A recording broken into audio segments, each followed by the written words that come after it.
বিরোধী রাজনৈতিক দল রাজ্যের বিদ্যুৎ পরিষেবার বিরুদ্ধে যে যার অবস্থান তুলে ধরছে। আজ আবারও দেখা গেল যে সিপিএম এর পক্ষ থেকে একটি বিক্ষোভ কর্মসূচি।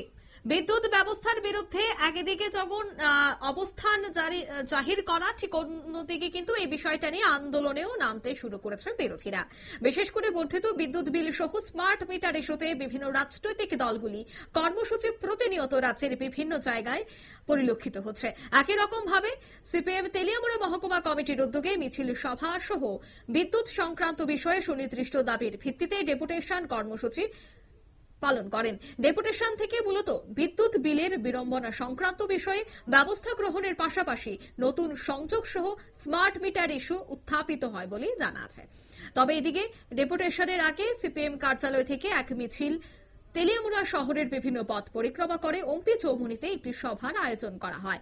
এই সভায় দলের মহকুমা সম্পাদক সুভাষ নাথ, রাজ্য বাম নেতা প্রাক্তন বিধায়ক মনীন্দ্র চন্দ্র দাস সহ অন্যান্যরা আলোচনা করেন।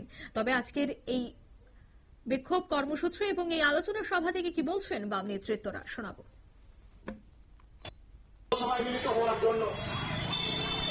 গণতান্ত্রিক ব্যবস্থায় যখন কোন সরকার তার সিদ্ধান্ত জনস্বার্থ বিরোধী কর্মসূচি গ্রহণ করে, জনগণের স্বার্থ রক্ষার জন্য বিরোধী দলের প্রধান ভূমিকা হচ্ছে তার প্রতিবাদ করা, মানুষের সামনে প্রকৃত তথ্য তুলে ধরা এবং সরকারকে সেখান থেকে সরে যাওয়ার জন্য সতর্ক করা, এ হচ্ছে মূল কাজ।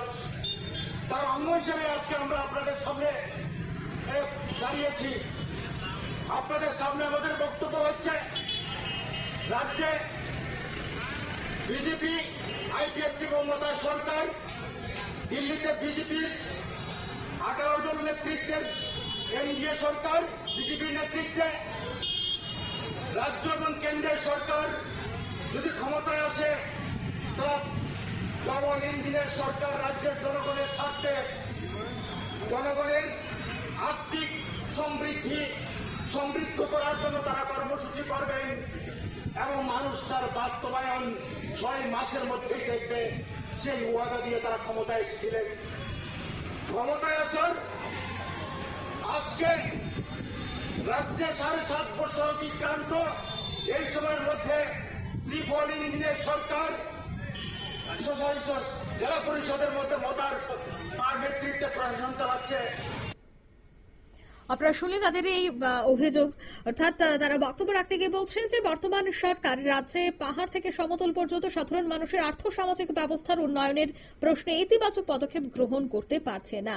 আরো বেশ কিছু বিষয় নিয়ে তারা সরব হয়েছে। তবে আজকের মূল অনুষ্ঠানের যে উদ্দেশ্য ছিল তা হচ্ছে স্মার্ট মিটার বাতিল করা। স্মার্ট মিটার বাতিল নিয়ে গোটা রাজ্য জুড়ে বামেদের পক্ষ থেকে যেভাবে মিছিল করা হচ্ছে, বিক্ষোভ কর্মসূচি করা হচ্ছে, ঠিক তেলিয়ামুড়াতেও আজ দেখা গেল এই কর্মসূচি। নিয়ে নিচ্ছে ছোট্ট একটি বিজ্ঞাপন বিরতি, সঙ্গে থাকুন।